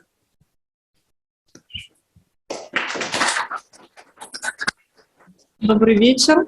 Меня зовут Егорова Ульяна, юридический факультет, преподаватель кафедры теории истории государства и права. У меня вот такой вопрос. Какими качествами должен обладать современный, эффективный молодой преподаватель, педагог, учитель, на ваш взгляд? Это первый вопрос. И второй вопрос более такого личного характера. Вы можете нам, пожалуйста, рассказать про свой один день из жизни? Как? Один день из жизни рассказать. Один день? Да. Как вы проводите свой день? Ну вот мотаюсь с утра до вечера. Да. В моем возрасте, конечно, тяжеловато, но приходится именно встретиться с вами. Вот я долго в молодежной организации работал, о котором Анатолий Николаевич говорил. Да. Я вообще люблю детей. Так. Это самый чистый, самый открытый, самый интересный. Так? А потом подрастаете, появляется характер, так? Начинаете капризничать, так? Свое «я», так? Права начинаете. Вот. Так что у меня ненормированный рабочий день. Так, первый какой? Какими качествами должен обладать современный преподаватель? Да. Я вот у кого учился, всегда поражался кругозору учителя, преподавателя, потом коллектив, когда работал. Я люблю интересных людей, которые много знают, рассказывают. Это великое дело. Знать. Великое дело это общение. Вот. Преподаватель должен быть общительным. Преподаватель должен больше, чем свои студенты. Это трудно очень, потому что у них больше времени, так ведь? Они информацию кучу собирают. И такой вопрос зададут. Вот когда я сюда летел, Внуково, сижу вот в зале ожидания, там два родителя у одного 11 лет, другого 13 лет. Но я с ним разговаривал, с ребятами. Вот когда школу закончите, кем хотели бы быть? Мы хотели бы быть богатыми. А в чем? Что у нас много денег было. Потом я задумался. Якут никогда так не рассуждал. Он всегда в недостатке, так ведь? Ну, среднего достатка. Мы всегда в нужде были. А вдруг наши внуки вот говорят, мы богатые, нам много денег нужно. А потом я вчера в школе был, разговорились с учителями, какие предметы и так далее. Оказывается, есть предмет, какой? Финансовая грамотность. Так? А? Вели же это? Вели преподаватели. И чувствуются они, как разбогатеть, как правильно управлять своими деньгами, учат. Это практически, не знаю, в какой школе, в какой стране так. О финансовой грамотности учат. Не знаю. Вы не интересовались? Что за предмет-то? Нет. Ну, я знаю, как бы, из открытых источников что-то такое. А так нет. Это все Болонская система, все это высшая школа экономики. Вот эта система высшей школы экономики, они практически разрушили всю экономику, все структурное преобразование, и здравоохранение, и образование, все они. Они когда-то ответят, но уже поздно будет. Так? Хотя сейчас уже убегает, начиная от директора. Они поняли, что куда завели страну. Спасибо. Здоровья вам. Здравствуйте, Михаил Ефимович. Меня зовут Иннокентий Корякин. Я аспирант юридического факультета и преподаватель Агротехнологического государственного университета Арктического.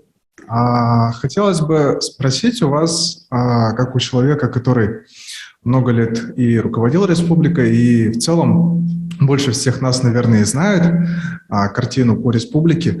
Вот в 90-х годах вы принимали принца Филиппа, герцога Эдинбургского, когда он открывал полярную биостанцию в Тиксе. И в целом как раз интересовался вопросами сохранения природы в русской Арктике. А сейчас, если мы посмотрим на север, то очень много людей оттуда уезжают. Вот я сам с Абыйского района, и с каждым годом там все меньше и меньше людей остается, население стареет. И вот в сложившейся ситуации, когда мы немного, так скажем, отрезаны от глобальной экономики, как вы видите потенциал развития нашего севера в Якутии? Какие, может быть, идеи вы бы могли предложить нам и будущим поколениям, каким образом реализовать потенциал вот наших северных территорий, как в республике, может быть, еще и по России? Вот давайте посмотрим людской потенциал нашей Арктики. 76 тысяч людей живет. 76 тысяч, да? Из них 23 тысячи – это пенсионеры, 18 тысяч – это дети. Остальные, оленеводы, охотники, рыбаки и госслужащие. Вот людской потенциал. Что можно развивать с таким людским потенциалом, людскими, человеческими ресурсами? Так это? Очень. Оно вполне естественно, ее надо только содержать. Содержать, так ведь. Поскольку исторически сложилось так, что они осели там, судьбу свою связали и так далее. С другой стороны, если посмотреть оленек, анабар, Это провинция Алмазоносная. Да? Там приличные деньги получает. Приличные деньги. Да? В каком отношении? Вот по 1% дивидендов алмазной промышленности мы дали им акции. Они на это получают где-то 800-900 миллионов. Это немалые деньги. Так, кроме того, бюджет. Они получают развитие. Ни учителей не хватает, врачей не хватает, работников культуры не хватает. Они предоставлены сами по себе. Поэтому, конечно, надо все же оптимально сделать. Население еще так ужаться. В каком отношении? Вот, например, Оленек имеет Оленек, районный центр, напротив речки, напротив Харьялах имеет, Эйк имеет за 3,9 земель 200 с лишним километров, и Жилинду имеет. Так? Харьялах зачем? Вот рядом с районным центром. Так ведь. В 2 шагах. Только речку надо. Согласен? Эйк практически перспективный, но Эйк живет сейчас за счет удачного, там очень много денег дают. Денег вплоть до того, что они там строили дорогу, перерезали движение диких оленей, и компенсация по 100 миллионов дают. Это тоже большие деньги для нескольких людей. Поэтому надо учить ребят, чтобы они сами себя обеспечили врачами, учителями. Так? Здесь в университете должно быть отделение, которое обучает арктических ребят с Арктики ребят. Так? В каждой группе отделение, потому что спецподготовку надо. Возможно, не в полном объеме. Так? Программы еще посмотреть и так далее. Вот. Только так я вижу их развитие. Содержание. Там никакого бизнеса, малого бизнеса нет, потому что все невыгодно. Единственное, вот торговля, наверное, и то торговля отсюда основного обеспечивает. Поэтому содержание Арктику придет. И еще один небольшой вопрос. Вы очень много лет состояли в коммунистической партии, и это была единственная партия. И, как и многие руководители, которые сейчас на ответственных должностях, все прошли школу марксизма-ленинизма. И эти идеи очень долго доминировали в общественном разуме. Как вы считаете, сейчас есть ли влияние марксизма и ленинизма в настоящий момент? И позитивное это или негативное? Это наша история. Не вырубишь. Так ведь? Это прошлое. Нет, то, что сейчас есть какое-то влияние марксизма, до сих пор идет. Идеи марксизма. Навряд ли. Навряд ли. Я не вижу таких структур, институтов и так далее, которые бы готовили. Так? Это все же наука же ведь. А если их не готовят к этому учению, то откуда оно появится? Единственное влияние, возможно, будет в Китае, который возглавляется Коммунистической партией Китая. Будем жить. Спасибо. Здравствуйте, Михаил Ефимович. У меня к вам такой вопрос появился. Заинтересовал меня. Как стать президентом Республики Саха-Якутия?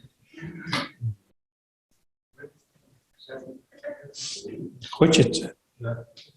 Я не советую. Но все-таки как? Это адская работа. За все в ответе. Хотя ты молодой человек, возможно, появится возможность. Так. Мы сегодня находим в перепутье, вот это событие, они, конечно, повлияют, так, и об устройстве самой России внутренней. Так. Вот какой толк мы получили от местного самоуправления. Когда в районе один хозяин был, а сейчас 32 района было, 32 хозяина, а сейчас 460 хозяинов. Так ведь все муниципалитеты, все своим уставом. Ну и что получили? Все с протянутой рукой стоят. В наших условиях, когда я работал, государственная власть доходила до районного звена. А сейчас государственная власть заканчивается городом Якутском. Так? Уже там другая публичная власть. Своим законом и так далее. Вот школа. Сегодня один министерство образования все утверждало директору. Так? Все. А сегодня 460 человек утверждает. Все главы. Это они, их полномочия. Или культура. Местное самоуправление. А у них грошей-то нет. Как будут развивать? И вот протянутой рукой все стоят. В наших условиях надо все же централизация. Тогда только.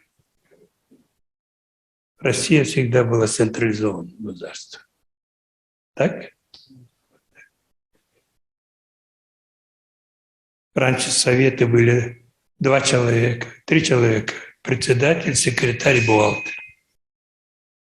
А сейчас меньше 10 нет. Довольно приличной заработной платой, вознаграждением, как приравняли госслужащих, то есть пенсия совсем другая, и так далее, и так далее. А толка-то нет.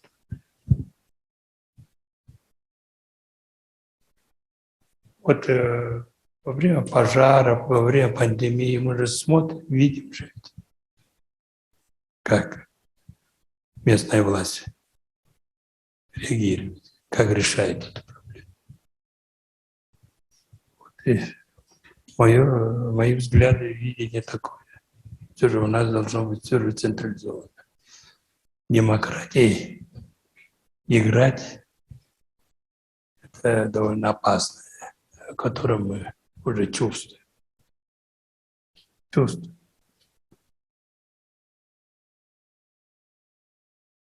Вот так.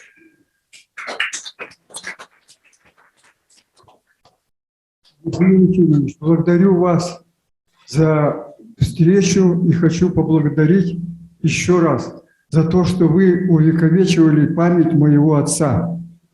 Когда ему было 100 лет, он издал указ, и в связи с этим мы праздновали столетие Георгия Прокопьевича в штаб-квартире ЮНЕСКО в Париже 21 марта 2012 года.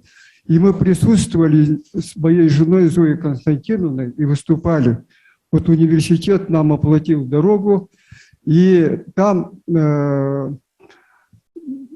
отмечают только выдающихся людей, мыслителей человечества. И вот он был удостоен вот этого. Поэтому я хочу поблагодарить и вручить ему памятный знак.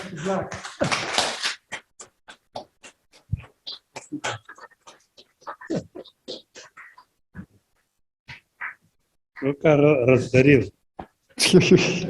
Ну, надо же быть благодарным. Спасибо. И такой же значок нашему ректору.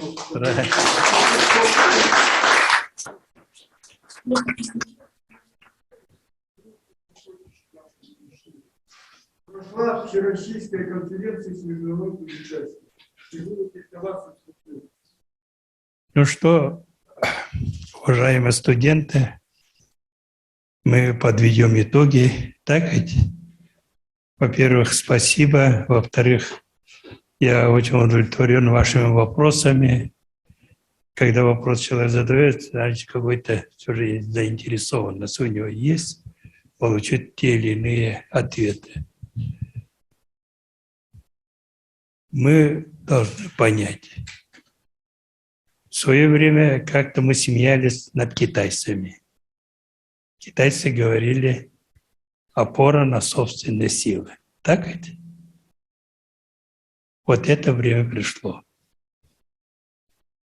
Мы должны засучить рукава. Вот будем ложиться, думайте. Завтра другими людьми. Давайте. Иного выхода нет. Заниматься надо более практическими вопросами. Я вот в Белгороде был, я часто эту область люблю в каком отношении. Они очень энтузиасты на новое.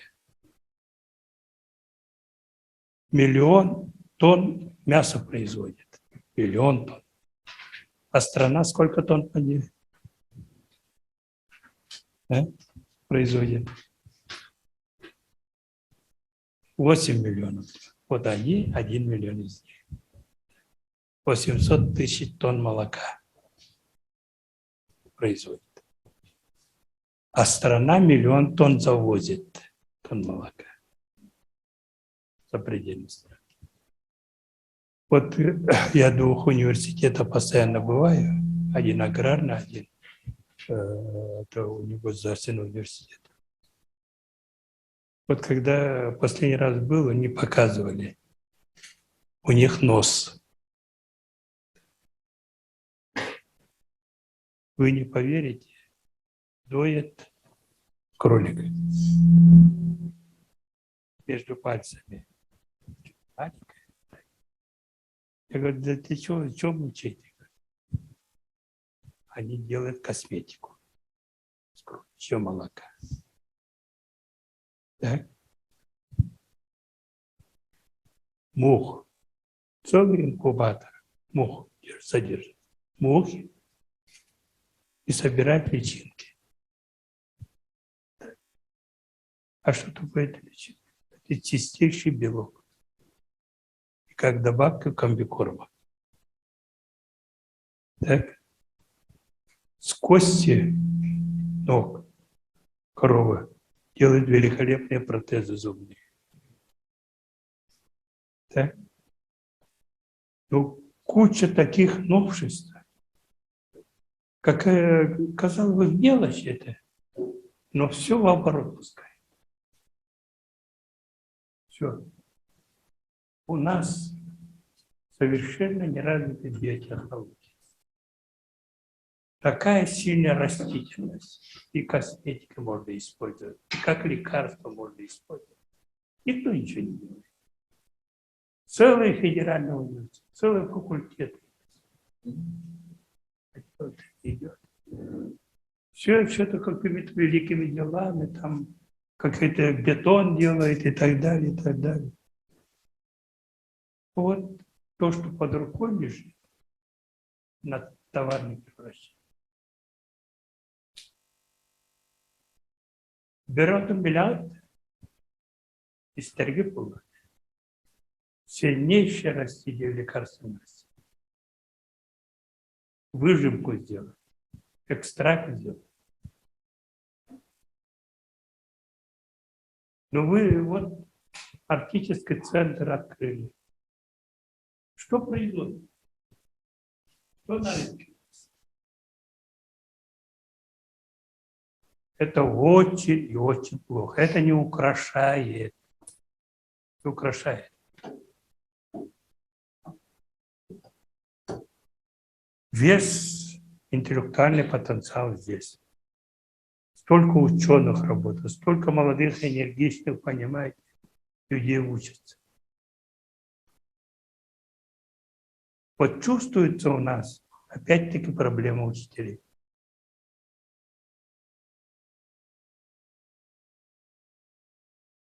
Десять раз докторской диссертации свидетельствуете иметь, то если просто теоретик, то это, наверное, мало.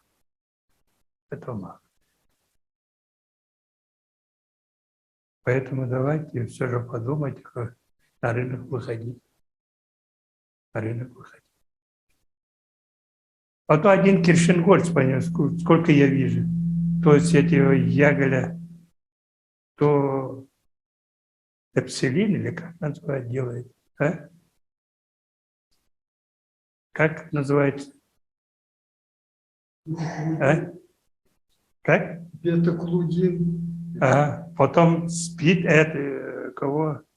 ВИЧ начал лечить. ВИЧ или что? ковид начал лечить. Да?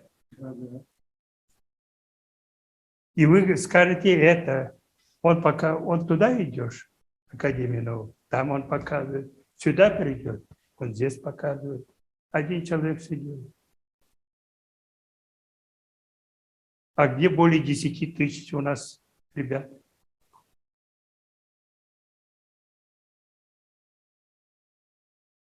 Давайте, товарищи, я еще раз, последний раз приглашаю в поле быть практичным.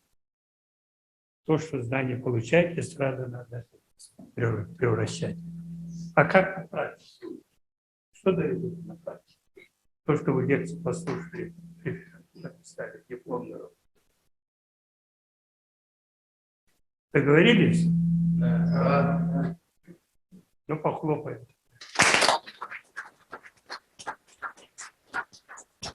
А теперь я хочу прочитать любимое стихотворение Михаила Ефимовича. «Мой русский язык» – стихотворение народного поэта Якутии Семена Данилова, которое я прочитал в 2002 году в Большом зале имени Чайковского в присутствии как раз Михаила Ефимовича и всей делегации Якутии. Щедрое народное наследство, я люблю красивый наш язык. На якутском говорю я с детства, словно к матери к нему привык.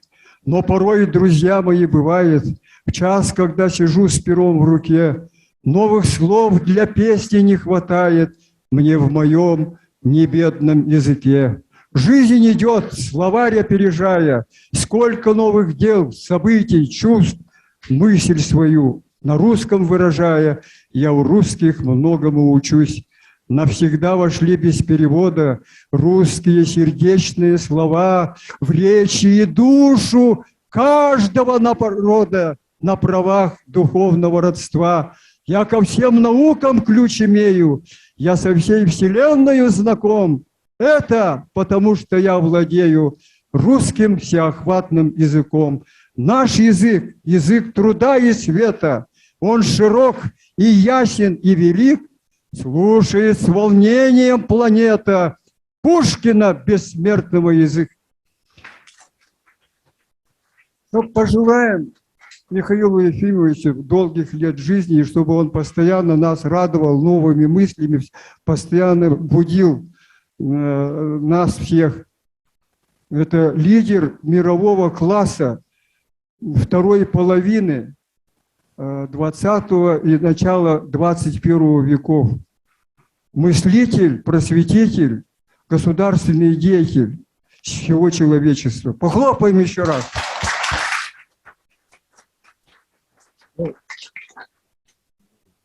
Хотел бы в завершении Михаилу Ефимовичу передать наш знак университетский. Вот так вы сделали, маленький. Дальше сейчас мы как раз трансформируем наш университет и ежегодно по целям устойчивого развития делаем доклады. Это доклад за 2021 год. Тут как раз про наши достижения, какие цифры, полностью вкратце таким образом вставлены. Мы эта программа развития нашего приоритета 2030, да, то, что мы написали. И буквально несколько книг, просто пока пробных, мы про ректоров нашего университета, мы к 65-летию готовили, да, ну, решили выпустить столетию нашей республики, и вот это вот еще доработаем, и к 125-летию празднования нашего Максима Кирилловича Амосова мы сделаем, ну, и фотографию, которую тут сегодня сделали, тоже туда добавим.